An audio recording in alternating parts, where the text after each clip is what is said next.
ఇప్పుడు ఈ ట్రస్టీలందరినీ కూడా హైకోర్టే చూస్తుంది. ఐఏఎస్ ఐపీఎస్ పీపుల్ని పెడుతున్నారు అక్కడ. ఓకే, వాళ్ళు చూస్తారు, మనీని మానిటర్ చేస్తున్నారు, ట్రస్టీలను అంతా మానిటర్ చేస్తారు. 50 lakhs పైన సాయి సంస్థాన్ సొంతంగా ఖర్చు చేయడానికి లేదు అక్కడ. పైన ఉన్న సీఈఓ కానీ చైర్మన్ కానీ అక్కడ అప్రూవల్ ఉండాలి. బట్ నా పాయింట్ ఏంటంటే అంతకు ముందున్న డబ్బు అంతా ఏమైంది? మొదటి విషయం. రెండో విషయం, అసలు ఈ స్పెషల్ యాక్ట్ ఎందుకు వచ్చింది? దేనికోసం ఎందుకు వచ్చింది? ఇప్పుడు మన దగ్గర కూడా చాలా సంస్థలు ఉన్నాయి, చాలా మనకి ఎన్జిఓస్ నడుస్తున్నాయి, ట్రస్టులు నడుస్తున్నాయి. మరి వీటన్నిటికీ అలా జరగలేదు కదా. కేవలం సాయిబాబా సంస్థానికి మాత్రమే స్పెషల్ యాక్ట్ పెట్టాల్సిన పని ఎందుకు వచ్చింది? కారకులు ఎవరు మరి?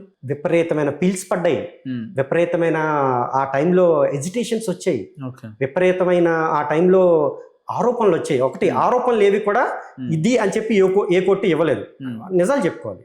అది నేను ఆ విషయం చెప్తున్నా. బట్ ఆరోపణలు అయితే వచ్చాయి, పొలిటికల్ ప్రెజర్స్ వచ్చాయి.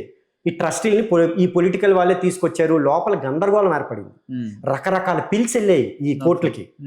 సో కోర్టు అందుకు ఇదంతా ఇలా కాదని చెప్పి కోర్టు మొత్తం తీసుకుంది.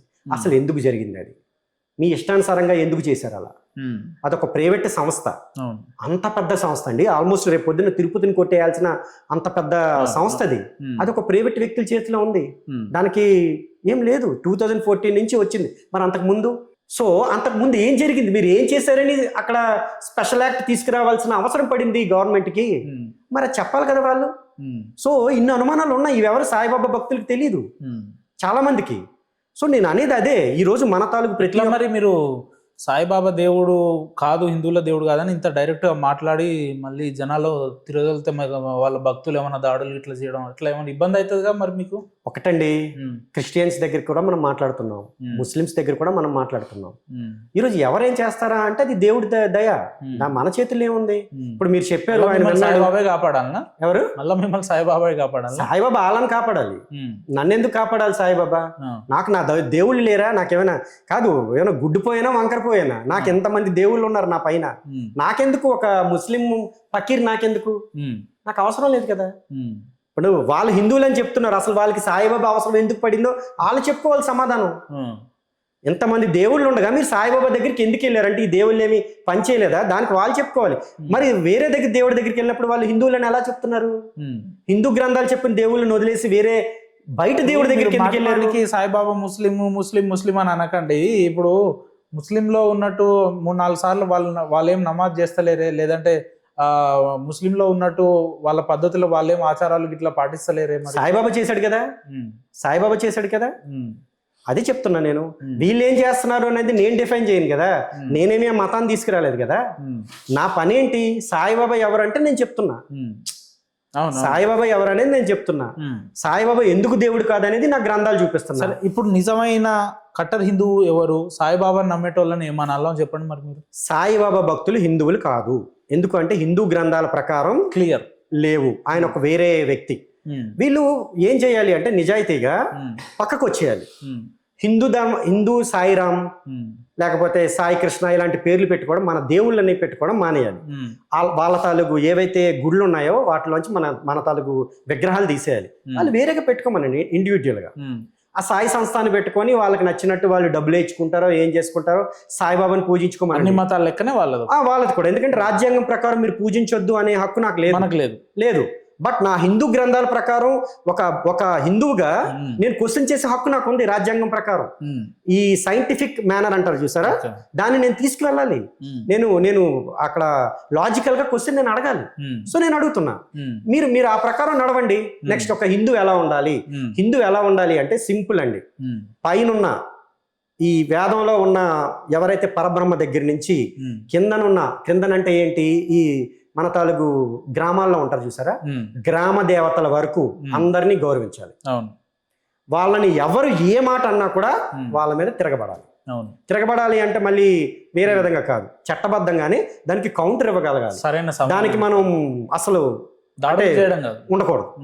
వాడు హిందూ, అందరి దేవుళ్ళని గౌరవిస్తూ నీ పర్సనల్గా ఒక దేవుని పెట్టుకుంటున్నావు, దానికి ఎటువంటి అభ్యంతరం లేదు. బట్ ప్రతి ఒక్క దేవుణ్ణి కూడా నువ్వు గౌరవించాలి. ఏ ఒక్క పరాయి వాడు వచ్చి మన ధర్మం గురించి కానీ మన దేవుళ్ళ గురించి కానీ మాట్లాడితే వాడికి ఖచ్చితమైన సమాధానం ఇవ్వాలి. వాడే సరైన హిందువు ఈ రోజు. ఎట్లా ఎంత దూరం ఈ పోరాటాన్ని తీసుకుపోతాడు? సాయిబాబా హిందువుల దేవుళ్లకు సంబంధం లేదనే అంశాన్ని ఎంత దూరం తీసుకుపోతారు? ఇట్లా సత్యం అసత్యాన్ని కొట్టేసేంత వరకు, సత్యం దగ్గర అసత్యం ఓడిపోయేంత వరకు అయితే అనుకుంటున్నారా? కేవలం ఒక భాస్కర్ గారు లేదంటే ఇంకోరు మాట్లాడితే ఇది ఎప్పుడు దీనికి రిజల్ట్ ఎప్పుడు ఉంటది? నేను భగవద్గీత నమ్ముతానండి. భగవద్గీతలో శ్రీకృష్ణుడు ఏం చెప్పాడు అంటే, నీ పని నువ్వు చేయి, 100% ఎఫర్ట్స్ పెట్టు, అందులో తేడా రా, నీకు ఫలితం అంతా నేను చూసుకుంటా అన్నాడు ఆయన. నేను ఫలితం ఆశించను, నా పని నేను చేస్తున్నాను. ఆ పని ఎంతవరకు వస్తుంది అనేది కూడా ఆయనకి తెలుసు. నేను పెట్టిన వీడియో నేను చూసుకోలేదు, ఆయన చూసాడు. ఓకే, అంటే బాగా ఫోకస్డ్ అయినట్టున్నారు మీరు బాగా సాయిబాబా భక్తులకు. 100% ఎఫర్ట్స్ అంటే ఏంటండి అర్థం? 100% ఎఫర్ట్స్ అంటే మరి మీరు అంత 100% ఎఫర్ట్స్ పెట్టాలి. సో వాళ్ళు ఎందుకు పెడుతున్నారు వాళ్ళకి తెలియాలి. ఏంటి మీ పోరాటంలో అంతిమ లక్ష్యం ఏంటంటే ఏం చెప్తారు? హిందూ ధర్మ పరిరక్షణ అండి. హిందూ ధర్మ పరిరక్షణ. ఇప్పుడు హిందూ ధర్మ పరిరక్షణ అంటే హిందువులలో లేదా ఈ హైందత్వంలో కూడా శివుని పేరు చెప్పి, రాముడి పేరు చెప్పి, ఇంకోరి పేరు చెప్పి మోసాలు ఇవన్నీ చేసే వాళ్ళు కూడా ఉన్నారు కదా. ఖచ్చితంగా వాటి మీద కూడా పోరాడతాం. ఏ ఒక్కరిని కూడా వదిలేది లేదు. దేవుళ్ళ పేరు చెప్పి బయట వాళ్ళని ఎలా అయితే మనం మాట్లాడుతున్నామో అలానే లోపల ఉండే ఈ దొంగల గురించి కూడా అంతే మాట్లాడతాము. మన హైందవ ధర్మం ఏం చెప్తుంది? మంచిగా ఉండమని చెప్తుంది. హైందవాన్ని వాడుకొని ఎవరైనా కానీ ఏదైనా కానీ ఎక్స్ప్లాయిట్ చేస్తే మాత్రం ఊరుకునే ప్రసక్తి లేదు.